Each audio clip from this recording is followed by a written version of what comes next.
കൃഷ്ണ ഹരേ ഹരേ ഹരേ രാമ രാമ രാമ ഹരേ ഹരേ ഹരേ കൃഷ്ണ കൃഷ്ണ ഹരേ രാമ രാമ രാമ ഹരേ ഹരേ ഹരേ കൃഷ്ണ കൃഷ്ണ കൃഷ്ണ ഹരേ ഹരേ ഹരേ രാമ രാമ രാമ ഹരേ ഹരേ ഹരേ കൃഷ്ണ കൃഷ്ണ കൃഷ്ണ ഹരേ ഹരേ ഹരേ രാമ രാമ ഹരേ ഹരേ ഹരേ കൃഷ്ണ കൃഷ്ണ കൃഷ്ണ ഹരേ ഹരേ ഹരേ രാമ രാമ ഹരേ കൃഷ്ണ ഹരേ കൃഷ്ണ ഹരേ കൃഷ്ണ മാതാജി ഹരേ കൃഷ്ണ മാതാജി ഹരേ കൃഷ്ണ മാതാജി ഹരേ കൃഷ്ണ. ഓം അജ്ഞാന തിമിരാന്തരായ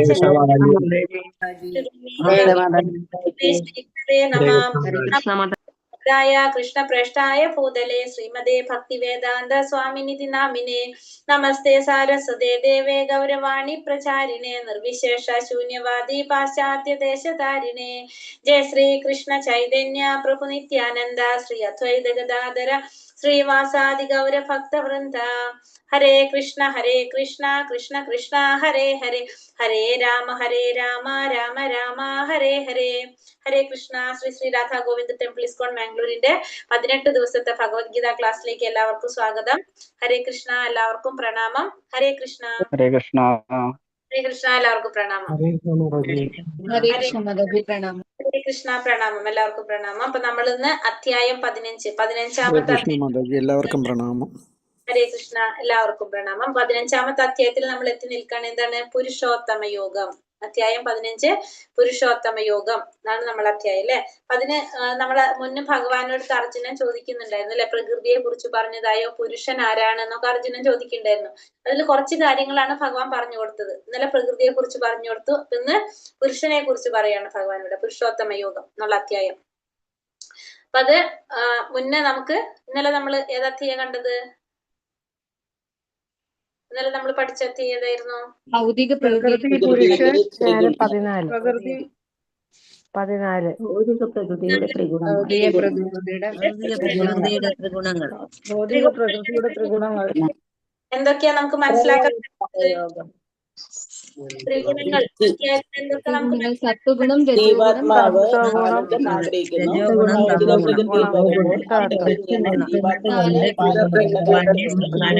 പൂർവജന്മത്തിലെ കർമാടിസ്ഥാനത്തിൽ സ്വീകരിക്കും. എനിക്ക് മനസ്സിലായി. ത്രിഗുണങ്ങൾ 3 പറഞ്ഞു മനസ്സിലായി. ജീവാത്മാവ് ആനന്ദം ആഗ്രഹിക്കുന്നെന്ന് മനസ്സിലായി. പിന്നെ ആ ത്രിഗുണങ്ങൾ എങ്ങനെയാണ് നമ്മളെ സ്വാധീനിക്കുന്നത്? പൂർവജന്മത്തിൽ ചെയ്ത കർമ്മത്തിന്റെ അടിസ്ഥാനത്തിൽ ഭൗതിക പ്രകൃതിയിൽ ത്രിഗുണങ്ങൾ നമ്മെ സ്വാധീനിക്കുന്നു. നമ്മളെ ഏതെങ്കിലും ഒരു ഗുണം നമ്മളെ സ്വാധീനിക്കും. അതനുസരിച്ച് നമ്മുടെ സ്വഭാവം രൂപീകരിക്കും. ആ സ്വഭാവത്തിനനുസരിച്ച് നമ്മളെ പ്രവർത്തികൾ വരും. ത്രിഗുണങ്ങളെ മറികടക്കാൻ സാധിക്കുമോ? മറികടക്കാൻ സാധിക്കും പരിശീലനത്തിലൂടെ. എങ്ങനെ സാധിക്കും? ജ്ഞാനത്തിൽ ഉറച്ചു നിന്നുകൊണ്ട്. പറഞ്ഞേ ജ്ഞാനത്തിൽ ഉറച്ചു നിൽക്കുന്നത് കൊണ്ട്. അങ്ങനെയല്ലല്ലോ ഭഗവാൻ പറഞ്ഞത്. വേറൊരു കാര്യമാണല്ലോ. വ്യഭിചാരേണ ഭക്തി യോഗേന സേവയ അല്ലെ, അങ്ങനെയല്ലേ പറഞ്ഞ 26ാമത്തെ ശ്ലോകം. നമ്മള് പുതിയ ഭക്തി ഉണ്ടാക്കും ഇനി അല്ലെ, നമ്മളത് മാറ്റി പറയും അല്ലെ. അങ്ങനെയല്ല, ഇപ്പൊ നമുക്ക് മനസ്സിലായി തുടങ്ങി കാര്യങ്ങളൊക്കെ. അപ്പൊ നമ്മൾ ഊഹിക്കാൻ തുടങ്ങി കുറച്ചല്ലേ. കുറേശ്ശെ കാര്യങ്ങളൊക്കെ ഇപ്പൊ നമുക്ക് മനസ്സിലായി തുടങ്ങിയപ്പോ നമ്മളൊന്ന് ഊഹിക്കാൻ തുടങ്ങി. ഇപ്പൊ ഭഗവാൻ പറഞ്ഞെന്ന് പിഴയ്ക്കാതെ ഏതൊരു സാഹചര്യത്തിൽ നമ്മൾ എന്ത് ചെയ്യണം? പിഴയ്ക്കാതെ ഭക്തിയുടെ സേവനം ചെയ്യുകയാണെങ്കിൽ നമുക്ക് ഈ ത്രിഗുണങ്ങളെ മറികടക്കാനായിട്ട് സാധിക്കുമെന്ന് പറഞ്ഞു. ഇപ്പൊ ത്രിഗുണങ്ങള് മറികടന്ന വ്യക്തിയുടെ ലക്ഷണങ്ങൾ കണ്ടു, അവരുടെ സ്വഭാവം കണ്ടു. ഭഗവാൻ പറഞ്ഞു ത്രിഗുണങ്ങളെ മറികടക്കാൻ നമുക്കൊക്കെ സാധിക്കും. നമ്മൾ എന്ത് ചെയ്യണം? പിഴയ്ക്കാതെ ഭക്തിയുടെ സേവനം ചെയ്യണം. അപ്പൊ നമുക്ക് മറികടക്കാൻ സാധിക്കുമെന്ന് പറഞ്ഞു. അപ്പൊ നമുക്ക് എന്താ മനസ്സിലാക്കേണ്ടത്? നമുക്ക് ഈ 3 ഗുണങ്ങളെ കുറിച്ച് നമ്മൾ അറിയാം. അറിഞ്ഞു കഴിഞ്ഞിട്ട് എങ്ങനെയാണ് നമുക്ക് ഇതിനെ മറികടക്കാൻ നമുക്ക് സാധിക്കാന്ന് നമ്മൾ നോക്കണം. നമ്മൾ ഭക്തിയുടെ സേവനം നമുക്ക് ഓരോരുത്തരും എന്ത് ചെയ്യണം? നമ്മളിൽ എങ്ങനെയാണ് നമുക്ക് ഇതിനെ മാറ്റം വരുത്തിയിട്ട് നമുക്ക് എവിടേക്ക് എത്തണം? ഭഗവാനിലേക്ക് എത്തണം. ഭഗവാനിലേക്ക് എത്തണം. ഭഗവാനിലേക്ക് എത്തണതിന് മുന്നേ നമ്മൾ ആദ്യം ഏത് ഗുണത്തിലേക്ക് എത്തണം?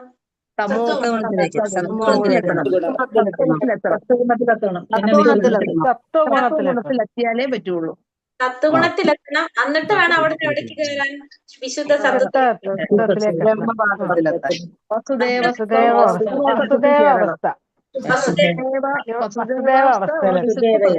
നമ്മൾ കടന്നു പോകണം. മനസ്സിലാകുന്നുണ്ട് നിങ്ങൾക്ക്? എനിക്കത് സന്തോഷം. ഹരേ കൃഷ്ണ. സാധാരണ ലെവൽ 2 എത്തുമ്പോഴാണ് ഈ വസുദേവാവസ്ഥ ഓർമ്മ വരാറ്. നിങ്ങൾക്ക് ഫസ്റ്റത്തെ ലെവലിൽ തന്നെ ഓർമ്മ വന്നു.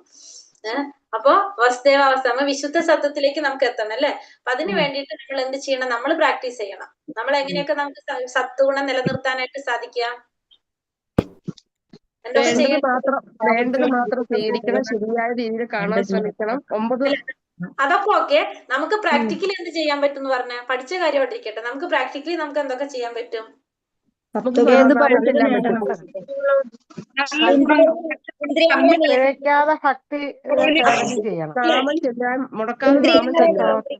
നാമം ചൊല്ലണം. അതൊക്കെ എനിക്ക് മനസ്സിലായി. പിഴയ്ക്കാതെ ഭക്തിയുടെ സേവനം ചെയ്യണം എന്നൊക്കെ മനസ്സിലായി. നമുക്ക് എന്ത് ചെയ്യണം എന്ന് പറഞ്ഞാൽ മതി. നമ്മൾ എന്ത് ചെയ്യണം? നാമം ജപിക്കണം.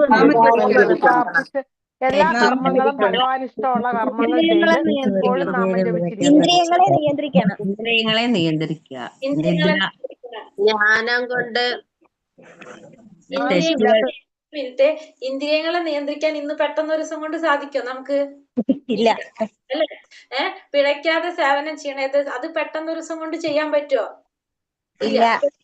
വീട്ടിലിപ്പോ കുറച്ച് ഗസ്റ്റ് വന്നാൽ നാമം ജപിക്കുക, അതുപോലെ എല്ലാം ദൈവത്തിൽ സമർപ്പിച്ചുകൊണ്ട് കർമ്മം ചെയ്യുക. പരിശീലനം. സത്വഗുണത്തിന്റെ സ്വഭാവം എന്തായിരുന്നു? പ്രത്യേകത എല്ലാം ഒരേപോലെ കാണുക. അത് മാത്രല്ല, സത്വഗുണത്തിന്റെ പ്രത്യേകത എന്താണ്? അറിവ് നേടണം. പിന്നെ പ്രകാശമാനമായിരിക്കും. സുഖം കൊണ്ടും സന്തോഷം കൊണ്ടും ആത്മസാക്ഷാത്കാരം. അറിവുള്ളവരായിരിക്കും എന്നുള്ളതാണ് പ്രധാനം. ഒരുപോലെയുള്ളവരായിരിക്കും, സന്തുഷ്ടമായ ജീവിതത്തിൽ ജീവിക്കുന്നവരായിരിക്കും, പ്രകാശമാനമാണ്. അതെ. രാത്രി 8:30 സത്വഗുണത്തിന്റെ സമയം?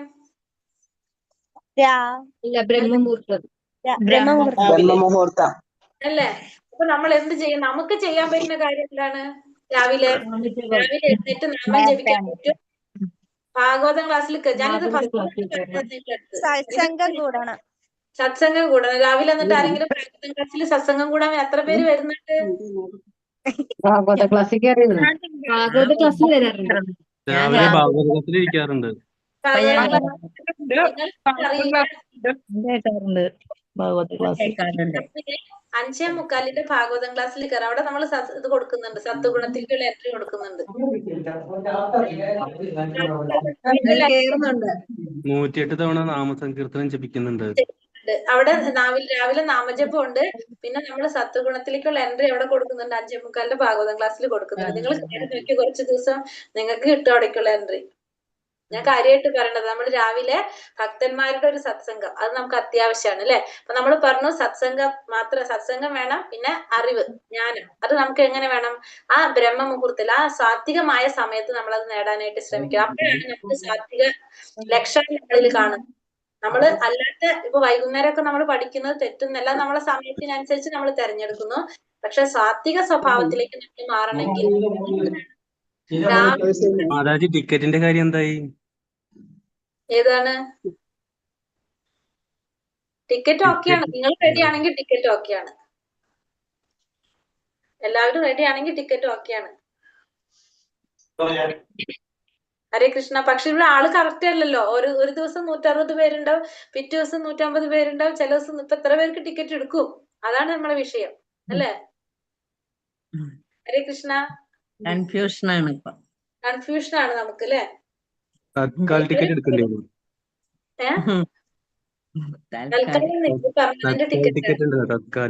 ഇല്ല, പെർമനന്റ് ആണ്. അപ്പൊ നമ്മള് സത്വഗുണത്തിലേക്ക് നമ്മൾ നിൽക്കാനായിട്ട് നമ്മൾ ശ്രമിക്കണം എപ്പോഴും അല്ലെ? അപ്പൊ അതുകൊണ്ട് നമ്മൾ എന്ത് ചെയ്യണം? രാവിലെ നാമം ജപിക്കാം. ഒരു മാല 108 മുത്ത് ജപിക്കാൻ സാധിക്കുന്നില്ലെങ്കിൽ ഒരു 5 മിനിറ്റ് നമ്മൾ നാമം ജപിക്കാം. പിന്നെ നമ്മൾ പറഞ്ഞ പോലെ ഭാഗവതത്തിന്റെ ക്ലാസ് കേൾക്കുക. ശരിക്കും പഞ്ചോപാസന അതാണ് നമ്മൾ മെയിൻ ആയിട്ട് പറഞ്ഞത് അല്ലെ? അതിൽ നമുക്ക് പറ്റുന്നത് നമ്മൾ എടുക്കാം.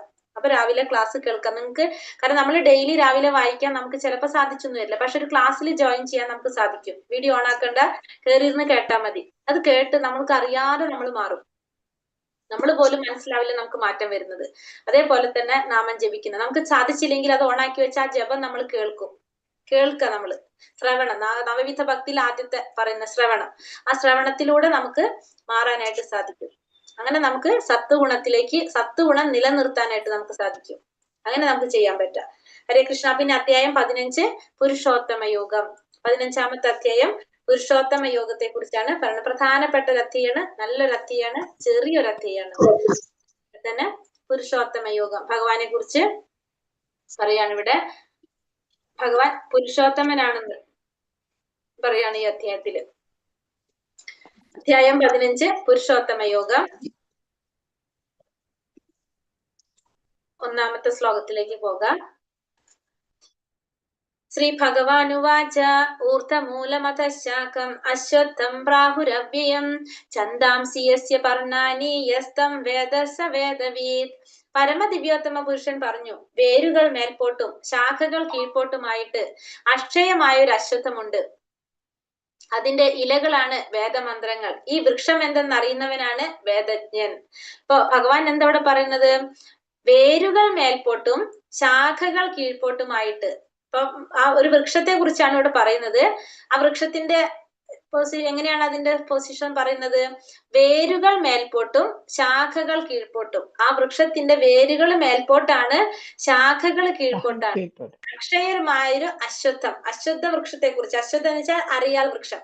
അറിയാൽ വൃക്ഷത്തെ കുറിച്ചാണ് പറയുന്നത്.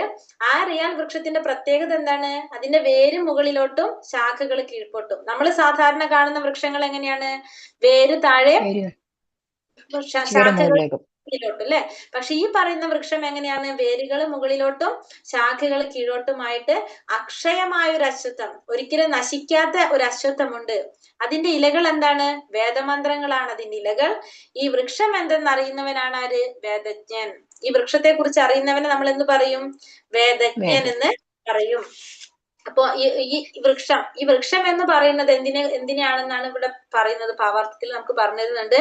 അപ്പൊ നമുക്ക് ശരിക്കും വേദപഠനത്തിന്റെ ഉദ്ദേശം എന്താണ്? ഭഗവാനെ കുറിച്ച് മനസ്സിലാക്കുക എന്നുള്ളതാണ് വേദപഠനത്തിന്റെ ലക്ഷ്യം. അപ്പൊ ഈ വൃക്ഷത്തെ കുറിച്ച് പറഞ്ഞു. ഈ വൃക്ഷം എന്ന് പറയുന്നത് ഭൗതിക ബന്ധങ്ങൾ, നമ്മുടെ ഭൗതികമായ ബന്ധങ്ങളെയാണ് ഈ അരയാൽ വൃക്ഷത്തിനോട് ഉപമിച്ചിരിക്കുന്നത്. അരയാൽ വൃക്ഷം അതിനെ ഉപമിച്ചിരിക്കുന്ന എന്തിനോടാണ്? ഭൗതികമായ ബന്ധങ്ങളോട്. അപ്പൊ ഈ ഫലോദിഷ്ട കർമ്മങ്ങളിൽ ഏർപ്പെടുന്നവരെ സംബന്ധിച്ചിടത്തോളം എന്താണ് ഫലോദിഷ്ട കർമ്മം എന്ന് പറഞ്ഞാല്? ഫലം ആഗ്രഹിച്ചുകൊണ്ട് കർമ്മം ചെയ്യുന്നവര്, അവരെ സംബന്ധിച്ചിടത്തോളം ഒരിക്കലും ആ വൃക്ഷത്തിന് നാശം സംഭവിക്കുന്നില്ല. ഫലോദിഷ്ട കർമ്മങ്ങൾ, അതായത് ഫലം ആഗ്രഹിച്ചുകൊണ്ട് കർമ്മം ചെയ്യുന്നവരെ സംബന്ധിച്ചിടത്തോളം ഒരിക്കലും ആ വൃക്ഷത്തിന് നാശം സംഭവിക്കുന്നില്ല. എന്താണ്? ഒരാഗ്രഹം കഴിയുമ്പോൾ അടുത്ത ആഗ്രഹം വന്നുകൊണ്ടേയിരിക്കും. അപ്പൊ അതായത് ഒരു വൃക്ഷത്തിന്റെ ഒരു ശാഖയിൽ നിന്ന് മറ്റൊരു ശാഖയിലേക്ക് നമ്മൾ ഇങ്ങനെ മാറിക്കൊണ്ടേയിരിക്കും. ഈ വൃക്ഷത്തിന് ഭൗതിക ലോകത്തിൽ ഈ വൃക്ഷത്തിന് എന്താണ്? അതിരില്ല. കാരണം നമുക്ക് എപ്പോഴും എന്തുണ്ടായിക്കൊണ്ടിരിക്കും? ആഗ്രഹങ്ങൾ ഉണ്ടായിക്കൊണ്ടിരിക്കും. ഒരാഗ്രഹം കഴിയുമ്പോൾ അടുത്ത ആഗ്രഹം വന്നുകൊണ്ടേയിരിക്കും. അപ്പൊ ഈ പറയുന്ന വൃക്ഷം എന്ന് പറയുന്നത് എന്താണ്? ഇവിടെ ഭൗതികമായ ബന്ധങ്ങൾ, ഭൗതിക ബന്ധങ്ങളെയാണ് ഈ വൃക്ഷത്തിന് കൊണ്ട് സൂചിപ്പിക്കുന്നത്. ഈ വൃക്ഷം തുടങ്ങുന്നത് എവിടെ നിന്നാണ്? ആരംഭിക്കുന്നത് നമ്മൾ പറഞ്ഞു, ഈ വൃക്ഷത്തിന്റെ വേരുകള് മുകളിൽ നിന്നും അല്ലെ, വൃക്ഷത്തിന്റെ വേരുകൾ മുകളിൽ നിന്നാണെന്ന് പറഞ്ഞു. അപ്പൊ അതായത് ആ വൃക്ഷത്തിന്റെ ആരംഭം എവിടെ നിന്നാണ്? ബ്രഹ്മാവിന്റെ ഇരിപ്പിടത്തിൽ നിന്നാണ് ഇത് ആരംഭിക്കുന്നത്. അതുകൊണ്ട് ഇതിന്റെ വേരുകൾ എന്താണ് നമ്മൾ പറയുന്നത്? മുകളിൽ നിന്നാണ് നമ്മൾ പറയും. അപ്പൊ ഇത് ബ്രഹ്മാവിന്റെ ഇരിപ്പിടത്തിൽ നിന്നാണ്, ബ്രഹ്മലോകത്ത് നിന്നാണ് ഈ വൃക്ഷത്തിന്റെ ആരംഭം വരുന്നത്.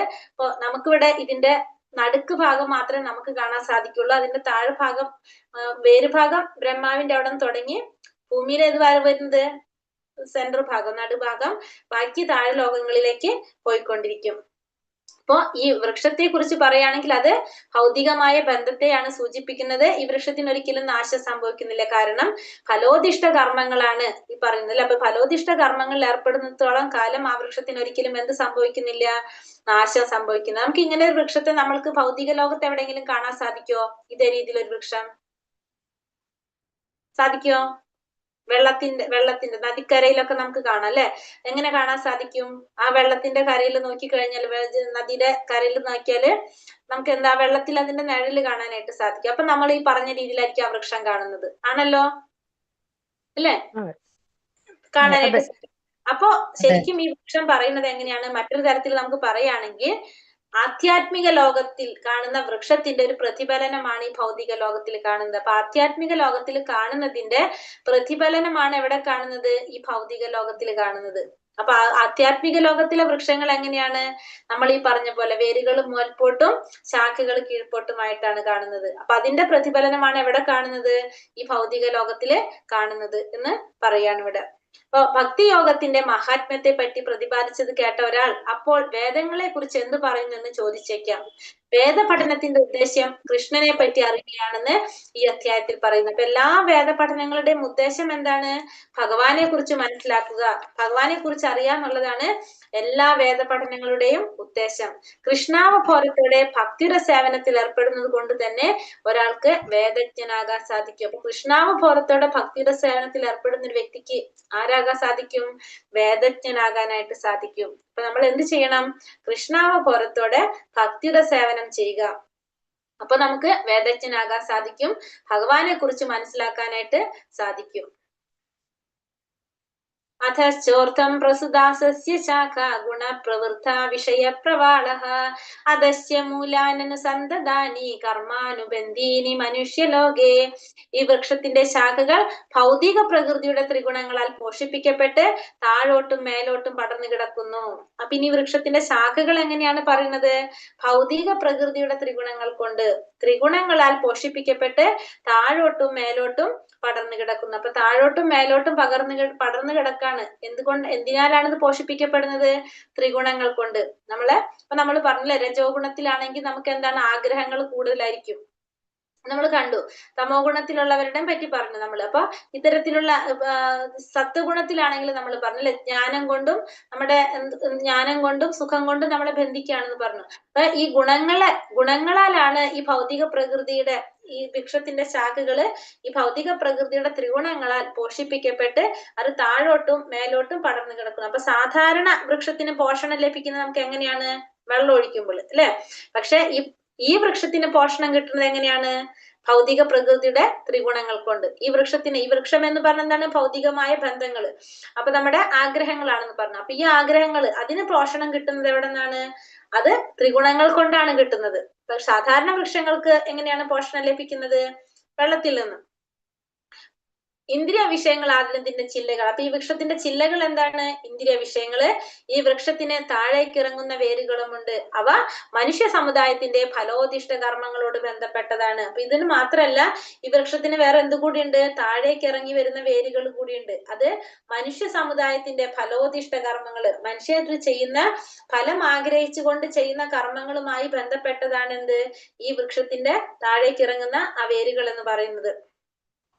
അപ്പൊ നമ്മൾ പറഞ്ഞു, ഈ വൃക്ഷം എന്ന് പറഞ്ഞാല് അത് ഭൗതിക പ്രകൃതിയുടെ ത്രിഗുണങ്ങളാൽ പോഷിപ്പിക്കപ്പെട്ടതാണ്. അതിന് താഴോട്ടും മേലോട്ടും അത് പടർന്നു കിടക്കുന്നതാണ്. അതിന്റെ ചില്ലകൾ എന്ന് പറയുന്നത് എന്താണ്? ഇന്ദ്രിയ വിഷയങ്ങളാണ് അതിന്റെ ചില്ലകള്. ഈ വൃക്ഷത്തിന് എന്തുണ്ട്? വേരുകളുണ്ട്, താഴേക്ക് ഇറങ്ങി വരുന്ന വേരുകളുണ്ട്. അത് എങ്ങനെയുള്ളതാണ്? മനുഷ്യ സമുദായത്തിന്റെ ഫലോദിഷ്ട കർമ്മങ്ങളോട്, അതായത് ഫലം ആഗ്രഹിച്ചുകൊണ്ട് ചെയ്യുന്ന കർമ്മങ്ങളുമായിട്ട് ബന്ധപ്പെട്ടതാണ് എന്ത്? ഈ വേരുകൾ എന്ന് പറയുന്നത്. അപ്പൊ ഈ വൃക്ഷം എന്ന് പറയുന്നത് നമ്മൾ എന്താണ്? നമ്മുടെ ഭൗതികമായ ബന്ധങ്ങള്, ആഗ്രഹങ്ങളാണ് നമ്മൾ ഇതിൽ പറയുന്നത്. ആഗ്രഹങ്ങളുടെ കാരണം എന്താണ്? നമ്മുടെ ഭൗതിക പ്രകൃതിയുടെ ത്രിഗുണങ്ങളുടെ സ്വാധീനമാണ്. ഇപ്പൊ ഇതിന്റെ ചില്ലകൾ എന്ന് പറയുന്നത് ഇന്ദ്രിയ വിഷയങ്ങളാണ്. ചിന്തകൾ, കാരണം നമ്മുടെ ഇന്ദ്രിയ വിഷയങ്ങളാണ് നമ്മളെ കൊണ്ട് എല്ലാം ചെയ്യിപ്പിക്കുന്നത് അല്ലെ? നമുക്ക് എന്തെങ്കിലും ആഗ്രഹങ്ങൾ ഉണ്ടാവും, പിന്നെ അതിന് വേണ്ടിയിട്ട് നമ്മൾ പ്രവർത്തിച്ചു കൊണ്ടേയിരിക്കും. പിന്നെ ഫലോദിഷ്ട കർമ്മങ്ങൾ, അതാണ് ഇതിന്റെ വേര് എന്ന് പറയുന്നത്. അപ്പൊ ഒരിക്കലും ആ വേര് എന്ത് വരുന്നില്ല? അതിന് മാറ്റം വരുന്നില്ല, അവിടുന്ന് മാറിപ്പോകുന്നില്ല. കാരണം നമുക്ക് എപ്പോഴും എന്തുണ്ടായിക്കൊണ്ടിരിക്കും? നമ്മുടെ ആഗ്രഹങ്ങള്, ഫലോദിഷ്ട കർമ്മങ്ങള്, ഫലം ആഗ്രഹിച്ചുകൊണ്ട് കർമ്മങ്ങൾ നമ്മൾ ചെയ്തുകൊണ്ടേയിരിക്കും. എപ്പോഴും നമ്മൾ എങ്ങനെയാണ്? ആ വേരോടെ ഉറച്ചു തന്നെ ഇരിക്കും. നരൂപമസ്യേഹ തഥോപലഭ്യത നാന്തോ ന ചാതിർന ച സംപ്രതിഷ്ഠ അശ്വത്ഥമേനം സുവിരൂഢമൂലം അസംഗശസ്ത്രേണ ദൃഢേന ചിത്വാ തദാ പദം തത്പരിമാർഗിതവ്യം യസ്മിൻ ഗതാന നിവർത്തന്തി ഭൂയഃ തമേവ ചാദ്യം പുരുഷം പ്രപദ്യേ യഥാ പ്രവൃത്തി പ്രസുതാ പുരാണി. ഈ വൃക്ഷത്തിന്റെ യഥാർത്ഥ രൂപം ഈ ലോകത്തിൽ കാണുകയില്ല. ഈ വൃക്ഷത്തിന്റെ യഥാർത്ഥ രൂപം നമുക്ക് എവിടെ കാണാൻ സാധിക്കില്ല? ഈ ലോകത്തിൽ കാണാൻ സാധിക്കില്ല. കാരണം ഇതിന്റെ ഉത്ഭവം എവിടെ നിന്നാണ് നമ്മൾ പറഞ്ഞു? ബ്രഹ്മലോകത്തു നിന്ന് അല്ലെ, ബ്രഹ്മലോകത്തു നിന്നാണ് ഇതിന്റെ ഉത്ഭവം. അതുകൊണ്ട് ഇതിന്റെ ആരംഭം നമുക്ക് കാണാൻ സാധിക്കില്ല, അവസാനം നമുക്ക് കാണാൻ സാധിക്കില്ല, അതിന്റെ അടിസ്ഥാനം കണ്ടെത്താനാവില്ല. കാരണം നമ്മള് സെന്റർ പോർഷൻ മാത്രമാണ് നമുക്ക് കാണാനായിട്ട് സാധിക്കുന്നത്. അപ്പൊ ഈ വൃക്ഷത്തിന്റെ യഥാർത്ഥ രൂപം നമുക്ക് കാണാനായിട്ട് സാധിക്കില്ല. ഈ ലോകത്തിൽ ഇതിന്റെ ആരംഭമോ അവസാനമോ അടിസ്ഥാനമോ കണ്ടെത്താൻ നമുക്ക് സാധിക്കില്ല. അപ്പൊ ഈ അടിസ്ഥാന രൂപം നമുക്ക് മനസ്സിലാക്കാനായിട്ട് സാധിക്കില്ല. വേര് ഉറച്ചുയർന്ന ഈ വൃക്ഷത്തെ ദൃഢനിശ്ചയത്തോടെ വിരക്തിയാകുന്ന ആയുധത്താൽ ഛേദിച്ചു കളയണം. അപ്പൊ നമ്മൾ ഈ ഫലോദിഷ്ട കർമ്മങ്ങളെ നമ്മൾ എന്ത് ചെയ്യണം? ഇന്ദ്രിയ വിഷയങ്ങള് ഇതിനൊക്കെ നമ്മൾ എങ്ങനെ ഛേദിച്ചു കളയണം? വിരക്തിയാകുന്ന ആയുധം കൊണ്ട് ഛേദിച്ചു കളയണം. ഈ വൃക്ഷത്തെ ആയുധങ്ങൾ കൊണ്ട് നമ്മൾ ഛേദിച്ചു കളഞ്ഞിരിക്കണം. അപ്പൊ നമ്മള് എന്ത് ചെയ്തിരിക്കണം? നമ്മുടെ ആഗ്രഹങ്ങള് നമ്മൾ ഇതിനൊക്കെ എന്തിനൊക്കെ മാറ്റണം? നമ്മള് കൃഷ്ണാവബോധത്തിലേക്ക് തിരിച്ചുവിടണം അല്ലെ. നമ്മുടെ ഇന്ദ്രിയങ്ങളെ നിയന്ത്രിക്കാൻ നമുക്ക് സാധിച്ചാൽ നമുക്ക് എന്ത് സാധിക്കും? നമുക്ക് ഇത്തരത്തിലുള്ള കാര്യങ്ങൾ നിയന്ത്രിക്കാൻ നമുക്ക് സാധിക്കും. അപ്പൊ നമ്മൾ ഫസ്റ്റ് നമ്മൾ എന്ത് ചെയ്യേണ്ടി വരും? ഇന്ദ്രിയങ്ങളെ നിയന്ത്രിക്കണം അല്ലെ. അതാണ് ഇവിടെ പറയുന്നത്. ഈ വൃക്ഷത്തെ നമ്മൾ എന്ത് ചെയ്യണം? ദൃഢനിശ്ചയമാകുന്ന വിരക്തിയാകുന്ന ആയുധത്താൽ ഛേദിച്ചു കളയണം. വിരക്തി, നമുക്ക് എന്തിനോട് വിരക്തി ഉണ്ടാകണം? ഭൗതികമായ ആഗ്രഹങ്ങളോട് വിരക്തി ഉണ്ടാകുക. അതായത് ഇന്ദ്രിയ വിഷയങ്ങള് നമുക്ക് മാറ്റാനായിട്ട് സാധിക്കുക. അപ്പൊ നമുക്ക് ഭൗതികമായ കാര്യങ്ങളോട് വിരക്തി ഉണ്ടാകുമ്പോൾ സ്വാഭാവികമായിട്ടും എന്തിനോട് ആസക്തി വരും? ഭഗവാനോട് ആസക്തി വരും. എന്നിട്ട് എവിടെ ചെന്നാൽ തിരിച്ചു വരവില്ലയോ ആ ദിവ്യപദം പൂകി സ്മരണാതീത കാലം മുതൽക്കെയുള്ള എല്ലാറ്റിന്റെയും ഉറവിടമായ പരമപുരുഷന് സ്വയം സമർപ്പിക്കണം. അതിനുശേഷം എവിടെ ചെന്നാലാണോ നമുക്ക് തിരിച്ചു വരേണ്ടതില്ലാത്തത് ആ ദിവ്യപദം പൂകി സ്മരണാതീത കാലം മുതൽക്കെയുള്ള എല്ലാറ്റിന്റെയും ഉറവിടമായിട്ടുള്ള പരമപുരുഷന് സ്വയം സമർപ്പിക്കണം. അപ്പൊ ഈ വൃക്ഷത്തെ ദൃഢനിശ്ചയത്തോടെ വിരക്തിയാകുന്ന ആയുധം കൊണ്ട് ഛേദിച്ച് കളഞ്ഞിട്ട് എവിടെ ചെന്നാലാണോ നമുക്ക് തിരിച്ചു വരേണ്ടാത്തത് ആ ദിവ്യപദം പൂകണം. അതാരാണ്? ഭഗവാന്റെ ധാമത്തിൽ അല്ലെ. ഭഗവാന്റെ ആ ദിവ്യപദം പൂകി സ്മരണാതീത കാലം മുതൽക്കുള്ള എല്ലാറ്റിന്റെയും ഉറവിടമായിട്ടുള്ള ആ ദിവ്യോത്തമ പുരുഷനായ ഭഗവാന് നമ്മൾ സ്വയം സമർപ്പിക്കണം. അപ്പൊ ഈ വൃക്ഷത്തെ നമ്മൾ എങ്ങനെ ഛേദിച്ചു കളയണം? വിരക്തിയാകുന്ന ആയുധം കൊണ്ട് ദൃഢനിശ്ചയത്തോടെ നമ്മൾ ഛേദിച്ചു കളയണം. അതായത് നമ്മള് വൈരാഗ്യം ശീലിക്കണം. നമ്മൾ പറഞ്ഞെന്താണ്? വൈരാഗ്യം ശീലിക്കണം. ഭൗതികമായ ആഗ്രഹങ്ങളോട് നമുക്ക് വിരക്തി ഉണ്ടാകണം. ഞാൻ എന്റെ പിതാവിന്റെ പുത്രൻ, പിതാവ് ഇന്നയാളുടെ പുത്രൻ എന്നിങ്ങനെ ആരാഞ്ഞു പോയാൽ ഒടുവിൽ ബ്രഹ്മാവിന് പിറവി കൊടുത്ത ഗർഭോദകശായ വിഷ്ണുവിലും എത്താം, പിന്നെ ഭഗവാനിലെത്തും. അവിടെ അന്വേഷണം അവസാനം. ഇപ്പൊ നമ്മുടെ നമ്മുടെ വേര് അന്വേഷിച്ച് പോകാണെങ്കിലോ നമ്മുടെ അച്ഛൻ അവരുടെ അച്ഛൻ അങ്ങനെ പോയി കഴിഞ്ഞ് നമ്മൾ എവിടേക്ക് എത്തും? ബ്രഹ്മാവിലെത്തും. ബ്രഹ്മാവിന് പിറവി കൊടുത്ത ഭഗവാനിലെത്തും. അങ്ങനെ നമുക്ക് എവിടെ എത്താൻ സാധിക്കും? ഭഗവാനിലേക്ക് എത്താൻ സാധിക്കും. അവിടെ നമ്മുടെ അന്വേഷണം അവസാനിക്കും. അപ്പൊ നമ്മള് പറഞ്ഞു അല്ലെ, ഇന്നലെ ഭഗവാൻ പറഞ്ഞു തന്നു, ഭഗവാനാണ് എല്ലാവർക്കും ബീജം പ്രദാനം ചെയ്തത്, ഭഗവാനാണെന്ന് പറഞ്ഞു. നമ്മുടെ പിതാവ് ഭഗവാനാണെന്ന് പറഞ്ഞു. അപ്പൊ നമ്മൾ ഈ അന്വേഷണം നമ്മൾ പോയി കഴിഞ്ഞാൽ നമ്മൾ ലാസ്റ്റ് ആരിലേക്ക് എത്തുന്നത്? ഭഗവാനിലേക്കാണ് എത്തുന്നത്. ഭഗവത് ജ്ഞാനമുള്ളവരുടെ സഹവാസം കൊണ്ട് വേണം ഈ വൃക്ഷത്തിന്റെ ആരംഭമാകുന്ന പരമദിവ്യോത്തമ പുരുഷനെ ആരാഞ്ഞറിയാൻ. അത് അറിഞ്ഞ ഒരാൾക്ക് ഈ മായികമായ നിഴലിനോട് ആസക്തി ഉണ്ടാകില്ല. അപ്പൊ നമ്മൾ അന്വേഷണം അവിടെ അവസാനിക്കും. നമുക്ക് ഭഗവാനാണ് ലാസ്റ്റ് നമുക്ക് മനസ്സിലാക്കാനായിട്ട് സാധിക്കും. പക്ഷെ നമുക്ക് ഈ വൃക്ഷത്തിന്റെ ആരംഭം ആയിട്ടുള്ള ആ പരമദിവ്യോത്തമ പുരുഷൻ അറിയണമെങ്കിൽ നമുക്ക് എന്ത് വേണം? ഭഗവത് ജ്ഞാനമുള്ളവരുടെ സഹവാസം കൊണ്ട് വേണം. കാരണം ആ വഴി പോയവർക്ക്, പരിചയമുള്ളവരുടെ കൂടെ പോയാലാണ് നമുക്ക് എന്ത് സാധിക്കുക? നമുക്ക് എളുപ്പത്തിൽ എത്താനായിട്ട് സാധിക്കുക. അപ്പൊ നമ്മൾ എന്ത് വേണം? നമ്മളെ മുന്നു പോയവരുടെ സഹവാസം കൊണ്ട്, അല്ലെങ്കിൽ അവരുടെ കാരുണ്യം കൊണ്ട്, അല്ലെങ്കിൽ അവരുടെ നേതൃത്വത്തിൽ വേണം നമ്മൾ എന്ത് ചെയ്യാൻ? നമ്മൾ ആ പരമദിവ്യോത്തമ പുരുഷനായിട്ടുള്ള ഭഗവാനെ കുറിച്ച് മനസ്സിലാക്കാനായിട്ട്. അതറിഞ്ഞ ഒരാൾക്ക് ഈ മായികമായ നിഴലിനോട് ആസക്തി ഉണ്ടാകില്ല. അപ്പൊ അത് മനസ്സിലാക്കി കഴിഞ്ഞാൽ നമുക്ക് ഒരിക്കലും എന്തുണ്ടാവില്ല? ഈ മായികമായ നിഴലിനോട് ഒരിക്കലും, അതായത് മായികമായ നിഴൽ ഒരിക്കലും, ആ മായികമായ നിഴലിന് ചെന്നാൽ അത് ശാശ്വതമായിട്ടുള്ളതല്ല, ഇല്ലാത്ത ഒന്നാണത്. അതിനോട് നമുക്ക് ഒരിക്കലും ആസക്തി ഉണ്ടാക്കില്ല. അങ്ങനെ ജ്ഞാനം കൊണ്ട് ഈ വൃക്ഷത്തോടുള്ള ബന്ധനം മറുത്ത് യഥാർത്ഥ വൃക്ഷത്തിൽ സ്ഥിതി ചെയ്യാൻ കഴിയും. അപ്പൊ നമ്മൾ എന്ത് ചെയ്യണം? ആ ജ്ഞാനം നേടിക്കഴിഞ്ഞാൽ, ജ്ഞാനം നേടണമെങ്കിൽ നമുക്ക് ആരുടെ സഹായം വേണം? ഒരു പരിശുദ്ധ ഭക്തന്റെ സഹായം കൊണ്ട് ആ ഒരു ജ്ഞാനം നേടിക്കഴിഞ്ഞാൽ ആ മായാവൃക്ഷത്തോടുള്ള ബന്ധനം മറുത്ത് യഥാർത്ഥ വൃക്ഷത്തിൽ സ്ഥിതി ചെയ്യാൻ കഴിയും. ആ മായാവൃക്ഷത്തോടുള്ള ബന്ധനം മറുത്തുകൊണ്ട് നമുക്ക് യഥാർത്ഥ വൃക്ഷത്തിൽ സ്ഥിതി ചെയ്യാനായിട്ട് നമുക്ക് സാധിക്കും. നിർമാന മോഹാജിത സംഘദോഷ അധ്യാത്മ നിത്യ വിനിവൃത്ത കാമഃ ദ്വന്ദ്വൈർവിമുക്ത സുഖ ദുഃഖ സംചേർ ഗച്ഛന്ത്യ മൂഢ പദമവ്യയം തത് മിഥ്യാഭിമാനം മായാമോഹം ദുസംസർഗം എന്നീ ദോഷങ്ങൾ ഒഴിഞ്ഞ് ഭൗതിക തൃഷ്ണയിൽ പെടാതെ സനാതന തത്വത്തെ അറിഞ്ഞ് സുഖദുഃഖാദികളായ ദ്വന്ദ്ങ്ങളിൽ നിന്നും മോചിതരായി വിഭ്രാന്തരാകാതെ പരമപുരുഷന് സ്വയം സമർപ്പിക്കുന്നത് എങ്ങനെയെന്ന് അറിയാവുന്നവർ പരമമായ ശാശ്വത സാമ്രാജ്യം പ്രാപിക്കും. ഇപ്പൊ എന്താ പറയണത്? മിഥ്യാഭിമാനം, മായാമോഹം, ദുസംസർഗം, 3 കാര്യങ്ങള് നമുക്ക് ഒഴിയണം. 3 ദോഷങ്ങൾ മാറ്റി ഭൗതികമായ തൃഷ്ണയിൽ പെടാതെ, ഭൗതികമായിട്ടുള്ള യാതൊരു ആഗ്രഹങ്ങളിലും പെടാതെ സനാതന തത്വത്തെ അറിഞ്ഞ് സനാതനമായിട്ടുള്ള തത്വം പരമദിവ്യോത്തമ പുരുഷനായ ഭഗവാനെ, ആ പരമസത്യത്തെ കുറിച്ച് മനസ്സിലാക്കി സുഖദുഃഖാദികളായ ദ്വന്ദ്ങ്ങളിൽ നിന്നും മോചിതരായി, സുഖം ദുഃഖം പോലുള്ള ആ ദ്വന്ദ്ങ്ങളിൽ നിന്നും മോചിതരായി വിഭ്രാന്തി കൂടാതെ പരമപുരുഷന് സ്വയം സമർപ്പിക്കുന്നത് എങ്ങനെയെന്ന് മനസ്സിലാക്കുന്നവർക്ക് പരമമായ ആ ശാശ്വത സാമ്രാജ്യം പ്രാപിക്കും. അപ്പൊ നമ്മൾ എന്തൊക്കെയാ മാറ്റേണ്ടത്? മിഥ്യാഭിമാനം, മായാമോഹം, അതായത് എല്ലാവരും എന്നെ ബഹുമാനിക്കണം, ഞാനാണ് ഏറ്റവും ബെസ്റ്റ് ആയിട്ടുള്ളത്, എനിക്കാണ് എല്ലാം മനസ്സിലാക്കാൻ സാധിക്കുക, എനിക്കാണ് എല്ലാം അറിയാൻ സാധിക്കുന്നത്, ഞാനാണ് എല്ലാത്തിന്റെയും അധിപൻ ഞാനാണ്, എനിക്കാണ്, അങ്ങനെ ഒരു തോന്നലുണ്ടല്ലോ, ഞാൻ എനിക്ക് എന്നുള്ള തോന്നല്, അത് ഒഴിവാക്കുക. ദുസംസർഗം, ഭക്തന്മാരല്ലാത്തവരുമായിട്ടുള്ള ആ കൂട്ടുകെട്ട് ഒഴിവാക്കുക. അങ്ങനെ മാറ്റി കഴിഞ്ഞാല് നമ്മൾ ഈ പറഞ്ഞ പോലെ നമ്മുടെ ഈ ഭൗതികമായ തൃഷ്ണയില് ദോഷങ്ങളെല്ലാം മാറി ആ സനാതനമായ തത്വത്തെ അറിഞ്ഞ് സുഖദുഃഖങ്ങളിൽ നിന്നുള്ള മോചിതരായി പരമപുരുഷന് സമർപ്പിക്കുന്നത് എങ്ങനെയാണെന്ന് അറിയുന്നവർക്ക് എന്ത് സാധിക്കും? ശാശ്വതമായിട്ടുള്ള ഭഗവത് സാമ്രാജ്യം പ്രാപിക്കാനായിട്ട് സാധിക്കും. ഈ 5 വരെ നമ്മൾ കണ്ട ശ്ലോകം എന്ന് പറയുന്നത് ഈ ഭൗതികമായ ക്ലേശങ്ങളിൽ നിന്ന് മുക്തി നേടാനുള്ള പ്രക്രിയയാണ് ഭഗവാൻ പറഞ്ഞു തന്നത്. ഇനി 6 മുതൽ പുരുഷോത്തമനെ കുറിച്ചാണ്, ഇനി പുരുഷോത്തമ യോഗത്തെ കുറിച്ചാണ് പറയാൻ പോകുന്നത്. 6ാമത്തെ ശ്ലോകത്തിൽ എന്താ പറയണത്? ന തത്ഭാസയതേ സൂര്യോ ന ശശാങ്കോ ന പാവകഃ യത്കത്വാ ന നിവർത്തന്തേ സതഥാ മാ പരമം മമ. എന്താ ഭഗവാൻ പറയുന്നത്? ന തത്ഭാസയതേ സൂര്യോ ന ശശാങ്കോ ന പാവകഃ യത്കത്വാ ന നിവർത്തന്തേ തഥാ മാ പരമം മമ. പരമമായ എന്റെ ആവാസസ്ഥാനത്ത് സൂര്യചന്ദ്രന്മാരോ അഗ്നിയോ വൈദ്യുതിയോ വെളിച്ചം വീശുന്നില്ല. അവിടെ ചെന്നെത്തിയവർ ഒരിക്കലും ഭൗതിക ലോകത്തിലേക്ക് തിരിച്ചു വരില്ല. കൂടെ ഭഗവാൻ എന്താ പറയുന്നത്? പരമമായ ഭഗവാന്റെ ആവാസസ്ഥാനത്ത് ആരാണ്? സൂര്യനോ ചന്ദ്രനോ അഗ്നിയോ വൈദ്യുതിയോ ഒന്നും വെളിച്ചം വീശുന്നില്ല. അവിടെ ചെന്നെത്തി കഴിഞ്ഞാൽ പിന്നെ ഭൗതിക ലോകത്തിലേക്ക് തിരിച്ചു വരുന്നുമില്ല. അവിടെ പ്രകാശം പരത്തുന്നത് എങ്ങനെയാണ്? ഭഗവാന്റെ ആവാസസ്ഥാനത്ത് എങ്ങനെയാ പ്രകാശം കിട്ടുന്നത്? ഭഗവാന്റെ പ്രകാശം പേര് പഠിച്ചല്ലോ നമ്മള്. അതിനൊരു പേര് പറഞ്ഞു വേറെ. പരമവ്യോമത്തിൽ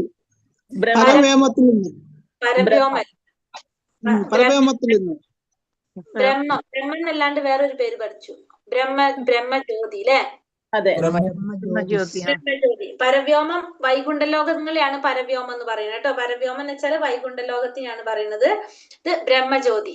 അതായത് ഭഗവാന്റെ ആവാസസ്ഥാനത്ത് പ്രകാശം പരത്തുന്നത് എങ്ങനെയാണ്? പ്രകാശം ഭഗവാന്റെ തന്നെ ആ ശരീരത്തിൽ നിന്ന് വരുന്ന തേജസ് പ്രകാശം കൊണ്ടാണ്. അതിനാണ് ബ്രഹ്മജ്യോതി എന്ന് പറയുന്നത്.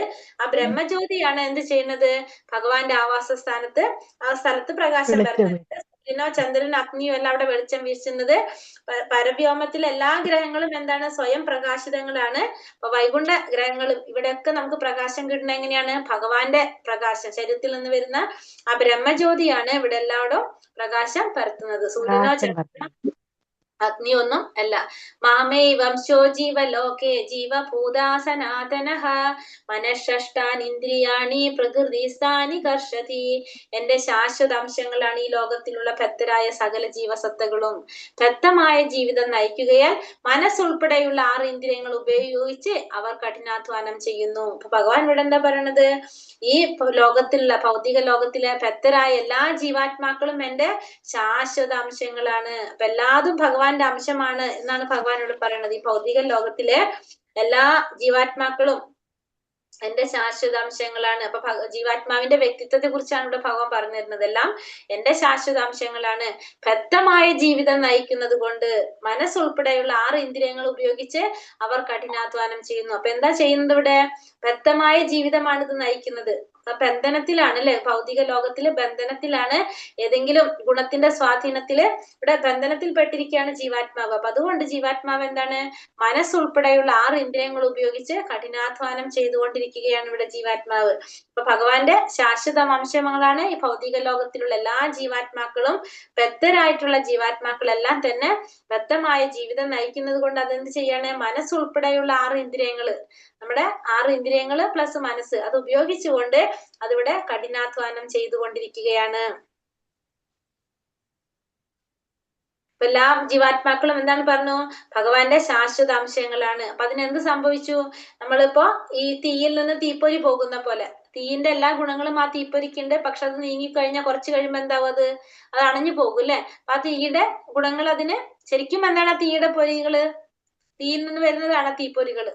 അതേപോലെ തന്നെയാണ് നമ്മള് ജീവാത്മാക്കളും.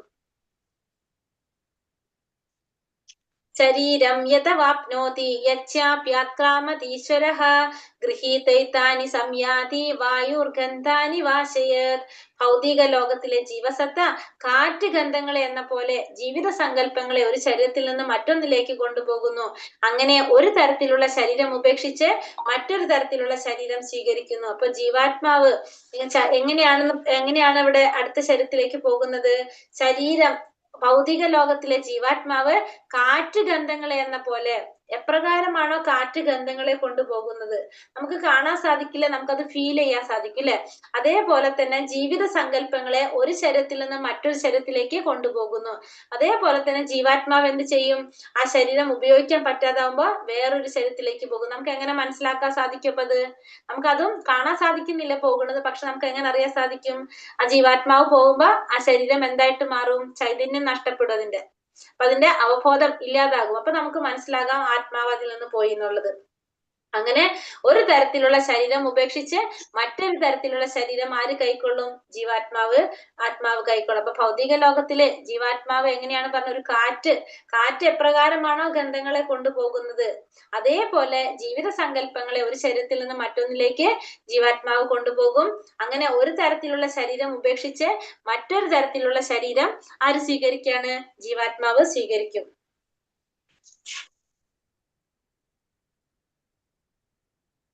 ശ്രോത്രം ചക്ഷു സ്പർശനം ച രസനം ഘ്രാണമേവ ച അധിഷ്ഠായ മനശ്ചായം വിഷയാനുപസേവത്തെ.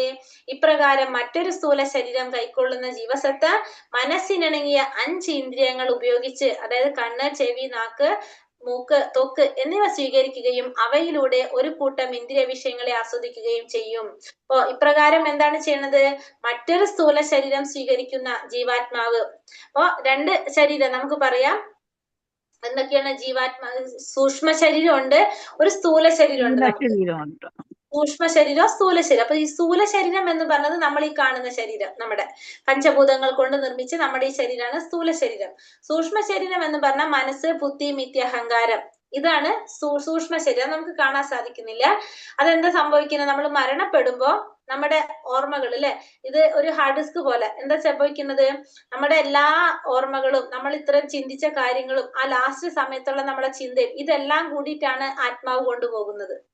അതാണ് നമ്മൾ പറഞ്ഞത്, ലാസ്റ്റ് സമയത്ത് നമ്മൾ ചിന്തിക്കനുസരിച്ചാണ് നമുക്ക് അടുത്തൊരു ശരീരം കിട്ടുന്നത് അല്ലെ. നമ്മൾ അടുത്തൊരു ജന്മം എങ്ങനെയാണെന്ന് നമ്മൾ ചെയ്യുന്ന പ്രവൃത്തി പ്ലസ് നമ്മുടെ ആ ഒരു ചിന്തയും അതും അതിൽ ബാധിക്കുന്നുണ്ട് പറഞ്ഞു. അപ്പൊ ഈ സൂക്ഷ്മ ശരീരം കൊണ്ട് പോകുകയാണ് ചെയ്യുന്നത്. ഇത് സൂക്ഷ്മ ശരീരത്തിൽ പോകുമ്പോ ഇപ്പൊ നമ്മള് എന്താണ് പറയാ, എന്താ പറയാ, നമുക്ക് അവിടെ മിഥ്യാഹങ്കാരം. നമ്മൾ എന്ത് മാറും അവിടുന്ന്, നമ്മളിപ്പോ അവിടെ ചെന്ന് നമുക്ക് ഇപ്പൊ ഞാൻ ആരാണെന്ന് ചോദിച്ചാൽ ഞാനാണ് എന്നുള്ളൊരു ചിന്തയിലാണ് നമ്മൾ മിഥ്യാഹങ്കാരം എന്ന് പറയുന്നത് അല്ലെ. പക്ഷെ അത് നമ്മളെ മാറിക്കഴിഞ്ഞാൽ പിന്നെ നമുക്ക് എന്തില്ല, നമ്മുടെ അത് പോയി, മിഥ്യം പോയി നമ്മളെ. അപ്പൊ നമുക്ക് എവിടേക്ക് വരേണ്ടി വരില്ല, ഈ ഭൗതിക ലോകത്തിലേക്ക് വരേണ്ടി വരില്ല. അതല്ലെങ്കിൽ നമുക്ക് വീണ്ടും എന്ത് വരേണ്ടി വരും, നമ്മൾ ഈ ഭൗതിക ലോകത്തില് വീണ്ടും വന്നിട്ട് ജന്മം എടുക്കേണ്ടതായിട്ട് വരാണ് ചെയ്യുന്നത്. അപ്പൊ ഈ ആത്മാവ് എന്താ ചെയ്യുന്നത്, ആ ജീവാത്മാവ് വേറൊരു ശരീരം കൈക്കൊള്ളുമ്പോ ആ ഈ പറഞ്ഞ പോലെ നമ്മുടെ ഉള്ളിൽ നിൽക്കുന്നുണ്ടല്ലോ ആ നമ്മുടെ ആഗ്രഹങ്ങളും നമ്മുടെ എല്ലാതും അവിടെ ഉണ്ട്. അപ്പൊ അത് വെച്ചുകൊണ്ട് പിന്നെ എന്ത് ചെയ്യും? വീണ്ടും ഇവിടെ ആര് പ്രവർത്തിക്കാൻ തുടങ്ങും? ആത്മാവ് പ്രവർത്തിക്കാനായിട്ട് തുടങ്ങും. അപ്പൊ ഒരു കൂട്ടം ഇന്ദ്രിയ വിഷയങ്ങളെ ആസ്വദിക്കാനായിട്ട് വീണ്ടും ആര് സ്റ്റാർട്ട് ചെയ്യും? ആത്മാവിടെ സ്റ്റാർട്ട് ചെയ്യാണ് ചെയ്യുക. അപ്പൊ മറ്റൊരു സ്ഥൂല ശരീരം കൈക്കൊള്ളുന്ന ജീവാത്മാവ് മനസ്സിനിണങ്ങി 5 ഇന്ദ്രിയങ്ങൾ ഉപയോഗിച്ചുകൊണ്ട് എന്ത് ചെയ്യും? വീണ്ടും ഇന്ദ്രിയ വിഷയങ്ങൾ ആസ്വദിക്കാനായിട്ട് വീണ്ടും ആര് തുടങ്ങും? ജീവാത്മാവ് തുടങ്ങും.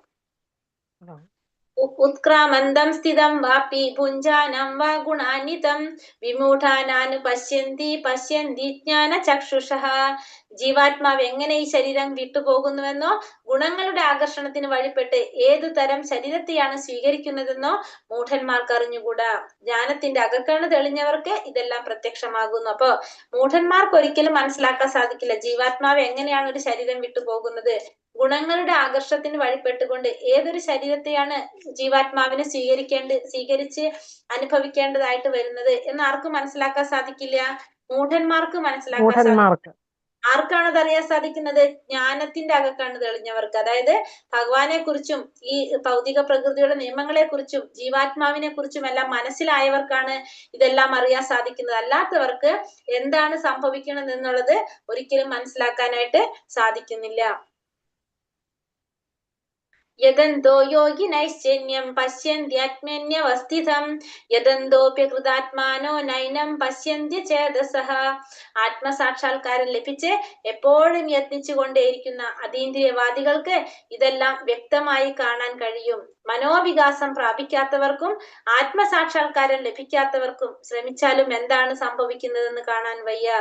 ആത്മസാക്ഷാത്കാരം ലഭിച്ച് എപ്പോഴും യത്നിച്ചുകൊണ്ടിരിക്കുന്ന അതീന്ദ്രിയവാദികള്, ആത്മസാക്ഷാത്കാരം ലഭിച്ചവര്, ആത്മാവിനെ സാക്ഷാത്കാരം സാധിച്ചവരും പിന്നെ എപ്പോഴും യത്നിച്ചുകൊണ്ടിരിക്കുന്ന അതീന്ദ്രിയവാദികൾ, അതായത് എപ്പോഴും ഭഗവാനെ കുറിച്ച് മാത്രം ചിന്തിച്ചു കൊണ്ടിരിക്കുന്ന, എപ്പോഴും ഭഗവത് സേവനം ചെയ്തുകൊണ്ടിരിക്കുന്ന അതീന്ദ്രിയവാദികൾക്കെല്ലാം ഇത് വ്യക്തമായിട്ട് മനസ്സിലാക്കാൻ അറിയാനും സാധിക്കും. കാരണം അവര് ഭഗവാനെ തത്വത്തിൽ മനസ്സിലാക്കിയവരാണ്. ഭൗതിക പ്രകൃതിയുടെ ഗുണങ്ങളെ കുറിച്ച്, അതിന്റെ പ്രകൃതിയുടെ നിയമങ്ങളെ കുറിച്ച് മനസ്സിലാക്കിയവരാണ്. ജീവാത്മാവിനെ കുറിച്ച് അറിയുന്നവരാണ്, അല്ലെ? സാക്ഷാത്കാരം നേടിയതാണ് അവർ.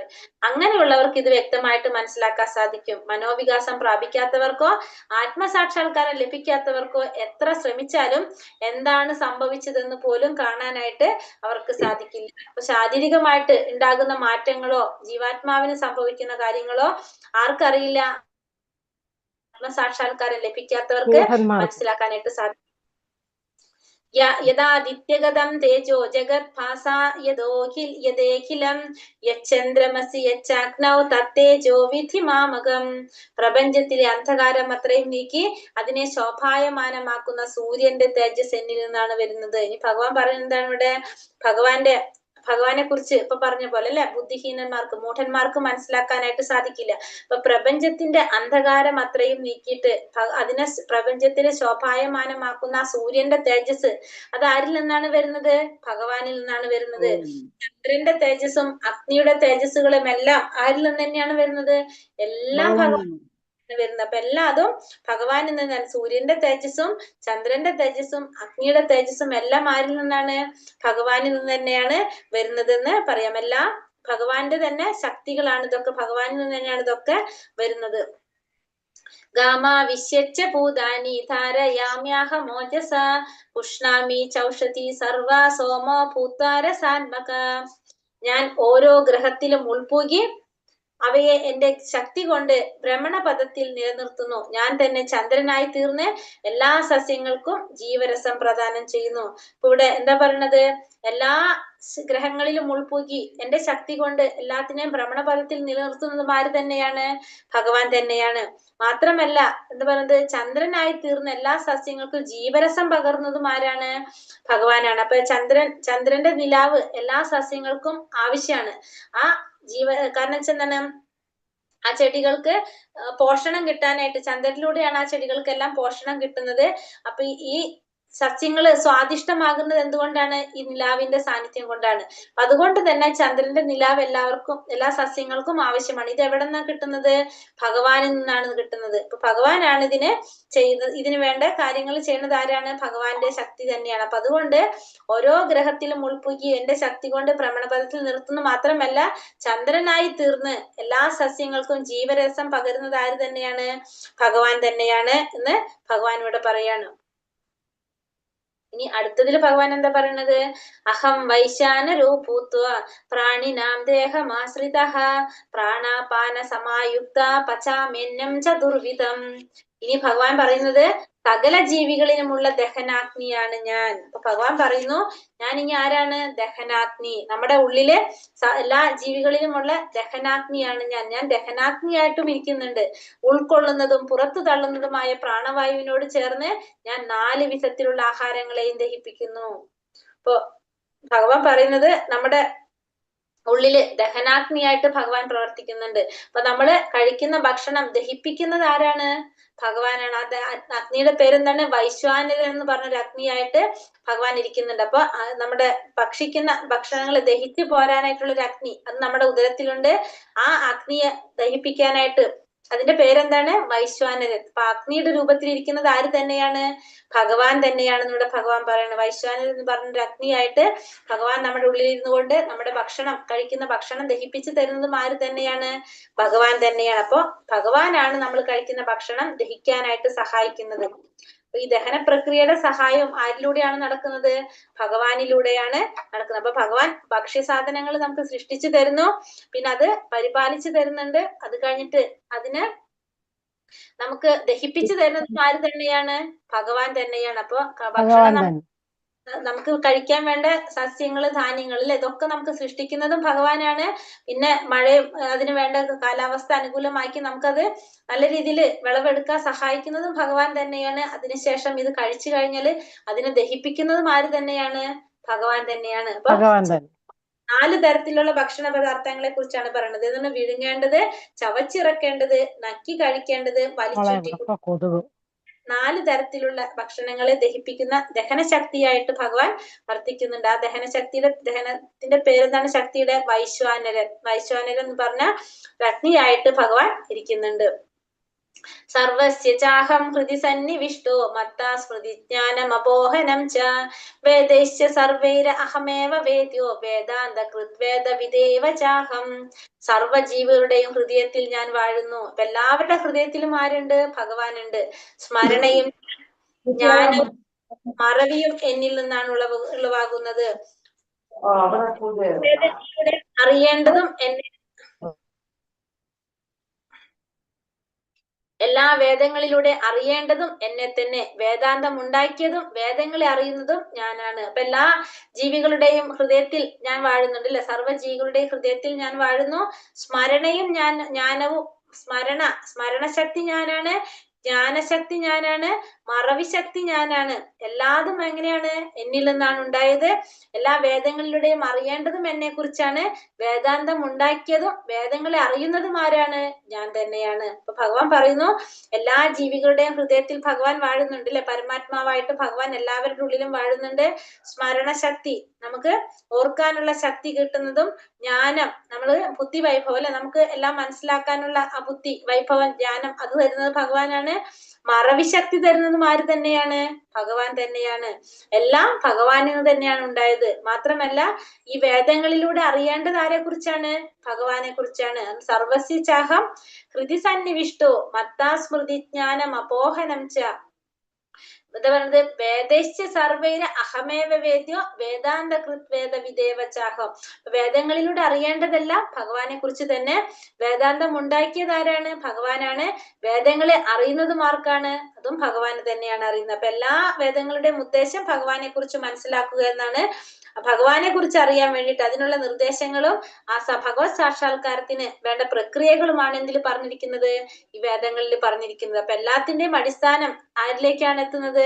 ഭഗവാനിലേക്കാണ് എത്തുന്നത്. ദ്വാവിമൗ പുരുഷൗ ലോകേ ക്ഷരാ ഷക്ഷര ഏവ ച ക്ഷരാ സർവാണി ഭൂതാനി കുടസ്ഥോക്ഷര ഉച്യത്തെ. പുരുഷന്മാർ രണ്ട് വിധം. ഇനി ഭഗവാൻ എന്താ പറയണത്? ആ പുരുഷനെ കുറിച്ച് പറയാണ് അല്ലെ. പുരുഷന്മാര് രണ്ട് വിധത്തിലുണ്ട്. ഒന്ന് തെറ്റ് പറ്റുന്നവരും ഒന്ന് തെറ്റ് പറ്റാത്തവരും. ഭൗതിക ലോകത്തിലുള്ള ജീവാത്മാക്കളെല്ലാം എങ്ങനെയാണ്? തെറ്റ് പറ്റുന്നവരാണ്.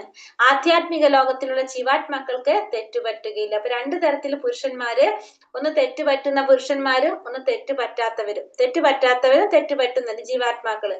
ഈ ഭൗതിക ലോകത്തിലുള്ള ജീവാത്മാക്കൾ എങ്ങനെയുള്ളവരാണ്? തെറ്റ് പറ്റുന്നവരാണ് ഭൗതിക ലോകത്തില്. പക്ഷെ ആധ്യാത്മിക ലോകത്തിലേക്ക് പോകുമ്പോഴോ ആ ജീവാത്മാക്കള് മുക്താത്മാക്കളായി. അപ്പൊ അവർക്ക് ഒരിക്കലും എന്ത് സംഭവിക്കുന്നില്ല? തെറ്റ് പറ്റുന്നില്ല. അപ്പൊ രണ്ടു തരത്തില് പുരുഷന്മാര് പറയുന്നു, ഒന്ന് തെറ്റ് പറ്റുന്നവരും ഒന്ന് തെറ്റ് പറ്റാത്തവരും. ഭൗതിക ലോകത്തിലുള്ള ജീവാത്മാക്കൾ തെറ്റ് പറ്റുന്നവരാണ്. ആധ്യാത്മിക ലോകത്തിലേക്ക് പോകുമ്പോൾ അവരെങ്ങനെയായിട്ട് മാറും? തെറ്റ് പറ്റാത്തവരായിട്ട് മാറും. അപ്പൊ ഭൗതിക ലോകത്തില് ജീവിക്കുന്ന ജീവാത്മാക്കൾക്ക് അവർക്ക് എന്താണ്? നമുക്കറിയാം, നമ്മുടെ ശരീരത്തിന് പല വിധത്തില് ജീവാത്മാക്കൾക്ക് പലതരത്തിലുള്ള മാറ്റങ്ങൾ നമ്മുടെ ശരീരത്തിന് സംഭവിച്ചുകൊണ്ടിരിക്കും. ഏതൊക്കെയാണ്? 6 തരത്തിൽ നമ്മൾ പറഞ്ഞ ജനനം വരും, വളർച്ച വരും, സ്ഥിതി വരും, പ്രത്യുൽപാദനം വരും, ക്ഷയം വരും, നാശം വരും.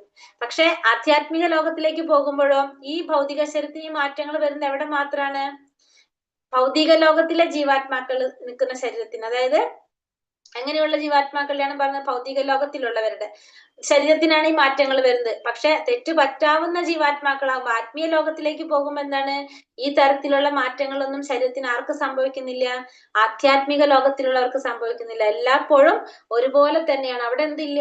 ഭൗതികമായ മാറ്റങ്ങൾ ശരീരത്തിന് ഒരിക്കലും മാറ്റം സംഭവിക്കുന്നില്ല. ഒരേ രീതിയിൽ തന്നെയാണ് നിലനിൽക്കുന്നത്. പക്ഷെ ഈ മാറ്റങ്ങൾ, ജനനം, മരണവും ഇതൊക്കെ നടക്കുന്ന എവിടെ മാത്രാണ്? ഈ ഭൗതിക ലോകത്തിൽ മാത്രാണ്. ആധ്യാത്മിക ലോകത്തിൽ എപ്പോഴും എങ്ങനെയായിരിക്കും? ഒരേപോലെ ആയിരിക്കും നിലനിൽക്കുന്നത്. ഉത്തമ പുരുഷസ്തന്യേ പരമാത്മേത്യുദാഹൃതഃ യോ ലോകത്രയമാവിശ്യാഭിഭർത്തവ്യയ ഈശ്വരഃ.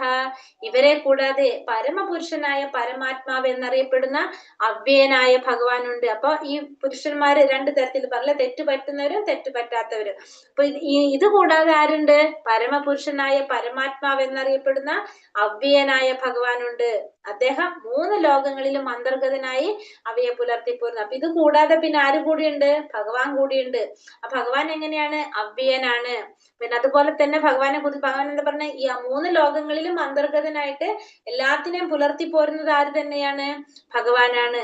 ഭഗവാനാണ് ഒരു പരമപുരുഷനായിട്ടുള്ള ഭഗവാൻ. ആ പരമാത്മാവ് എന്നറിയപ്പെടുന്ന ആ പരമപുരുഷനായ അവ്യയനായ ഭഗവാൻ 3 ലോകങ്ങളിലും അന്തർഗതനായി 3 ലോകങ്ങളെയും പുലർത്തി പോരുന്നത് ആര് തന്നെയാണ്? ഭഗവാൻ തന്നെയാണ്. 3 ലോകങ്ങൾ എന്ന് പറയുമ്പോ ഭൗതിക ലോകം, പിന്നെ വൈകുണ്ഠ ലോകങ്ങളും, പിന്നെ എന്താണ്? ഭഗവാന്റെ ഗോലോക വൃന്ദാവനം. അപ്പൊ ഈ 3 ലോകങ്ങളും നമ്മള് എന്ത് ചെയ്യാണ്? അന്തർഗതനായിട്ട് ഇതിനെല്ലാം പുലർത്തി പോരുന്നത് ആര് തന്നെയാണ്? ഭഗവാൻ തന്നെയാണെന്ന് പറയാം.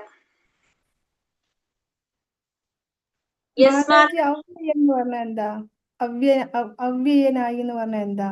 നമുക്ക് കാണാൻ സാധിക്കും, നമുക്ക് മനസ്സിലാക്കാൻ സാധിക്കാത്തത്. യസ്മാത് അക്ഷരം അതീതോ അഹം അക്ഷരാദപി ചോത്തമഃ അദോസ്മി ലോകവേദേശ്ച പ്രതിഥാ പുരുഷോത്തമ.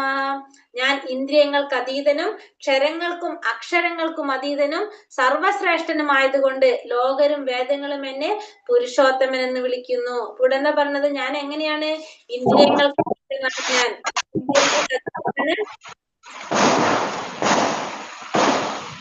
എവിടെ പടക്കം പൊട്ടുന്നേ? ഞാൻ ഇന്ദ്രിയങ്ങൾക്ക് അതീതനാണ്, ക്ഷരങ്ങൾക്കും അക്ഷരങ്ങൾക്കും അതീതനാണ്, പിന്നെന്താണ്? സർവശ്രേഷ്ഠനുമാണ് ഞാൻ. അതുകൊണ്ട് തന്നെ എല്ലാവരും എന്ത് വിളിക്കും? വേദങ്ങളും ലോകരും എന്നെ പുരുഷോത്തമൻ എന്ന് വിളിക്കുന്നു. പുരുഷന്മാരിൽ ഉത്തമനാണെന്ന് ഞാൻ പറഞ്ഞു. കാരണം ഇവിടെ പുരുഷോത്തമൻ എന്ന്, ഭഗവാനും പുരുഷോത്തമൻ എന്ന് പറയുന്നത് എന്താണ്? ഇന്ദ്രിയങ്ങൾക്ക് അതീതനാണ്, ക്ഷരങ്ങൾക്കും അക്ഷരങ്ങൾക്കും അതീതനാണ്, സർവശ്രേഷ്ഠനുമായതുകൊണ്ട് ഭഗവാൻ എന്ത് പറയും? പുരുഷോത്തമൻ എന്ന് വിളിക്കുന്നു. അപ്പൊ ഭഗവാൻ ഷഡംഗം പറഞ്ഞാൽ എന്താണ്? എന്ത്?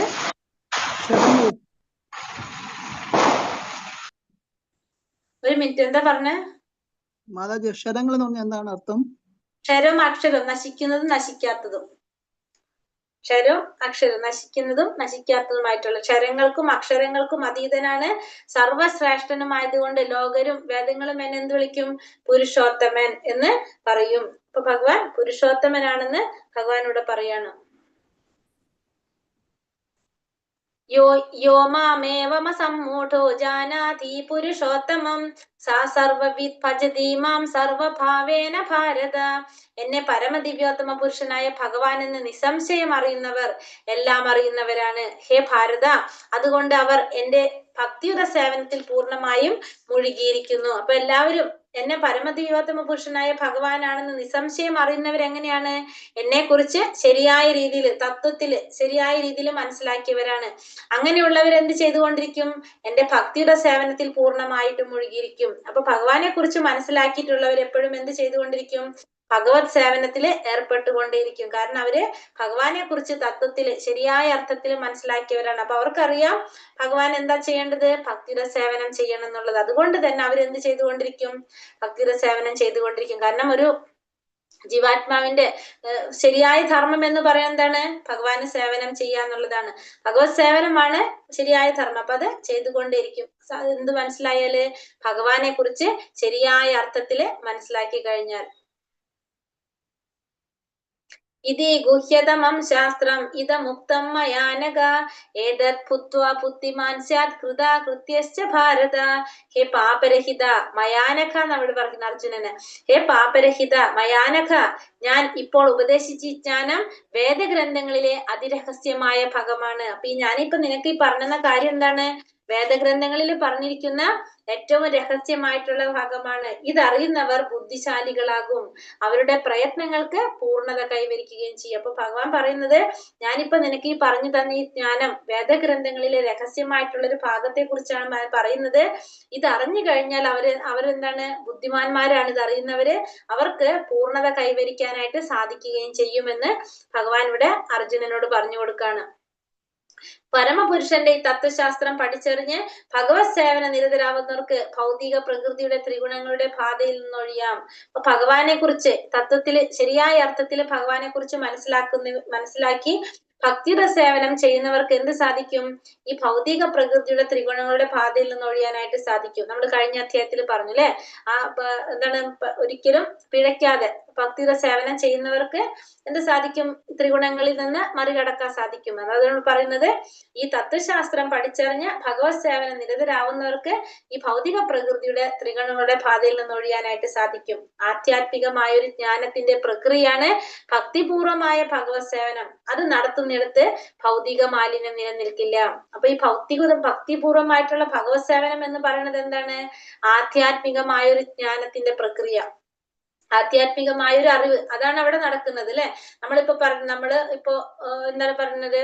ഒരു വ്യക്തി ഭഗവാനെ കുറിച്ച് പറഞ്ഞു കൊടുക്കുന്ന വ്യക്തിയും ഭഗവാനെ കുറിച്ച് കേൾക്കുന്ന ഒരു വ്യക്തിയും തമ്മില് ശരിക്കും എന്തൊരു ബന്ധം നടക്കുന്നത്? സാധാരണ നമ്മൾ ഈ ഭൗതിക ലോകത്തിൽ നമ്മൾ ഫിസിക്സും കെമിസ്ട്രി ഒന്നും പഠിക്കുന്ന പോലെ ടീച്ചറും സ്റ്റുഡന്റും എന്ന് പറഞ്ഞൊരു ബന്ധമല്ല നടക്കുന്നത്. അവിടെ എന്ത് കൈമാറ്റം നടക്കുന്നത്?